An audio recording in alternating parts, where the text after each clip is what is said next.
E bike taxi तर सोडा, पेट्रोलवर चालणाऱ्या ह्या बाईक त्यांनी रस्त्यावर आणल्या। प्रामुख्याने रॅपिडो कंपनीच्या एका बाईक स्वारानं काही अपघात केला आणि त्या अपघातामध्ये प्रवाशाचा मृत्यू झाला। उबेरच्या एका वाहकानं कल्याणमध्ये एका महिलेचा विनयभंग केला, तशी तक्रार पोलीस स्टेशनला नोंदवण्यात आली। तर अशा प्रकारच्या ज्या घटना वारंवार व्हायला लागल्या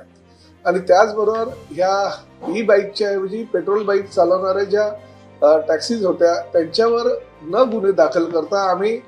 36 गुन्हे हे रॅपिडोच्या जे कंपनीचे मालक होते त्यांच्या विरोधामध्ये दाखल केले। त्यामध्ये काही गुन्हे हे ओला आणि उबेरचेही होते आणि त्यामुळे प्रवासी सुरक्षित राहावा ही राज्य शासनाची भूमिका आहे। परंतु त्याचं उल्लंघन जर हे रॅपिडो, उबर आणि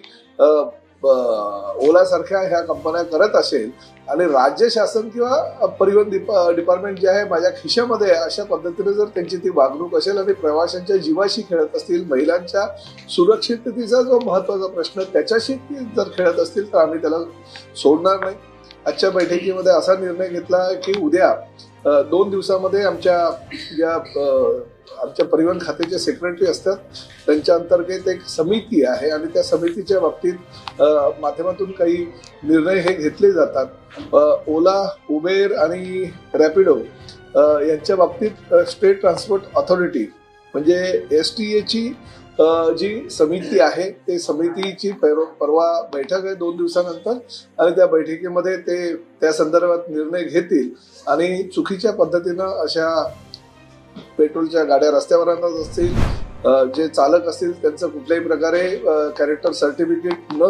आमच्याकडे प्रोड्यूस करता ते त्यांना परवानगी देत असतील, कुठल्याही प्रवाशांच्या जीविताशी खेळत करत असतील किंवा महिला प्रवाशांशी योग्य प्रकारे त्यांची वागणूक होत नसेल किंवा जी नियमावली ठरवून दिलेली आहे राज्य शासनाने ई बाईक टॅक्सीसाठी त्या नियमावलीचं पालन करत नसतील तर निश्चित आम्हाला योग्य तो निर्णय त्यांच्या बाबतीत घ्यावा लागेल।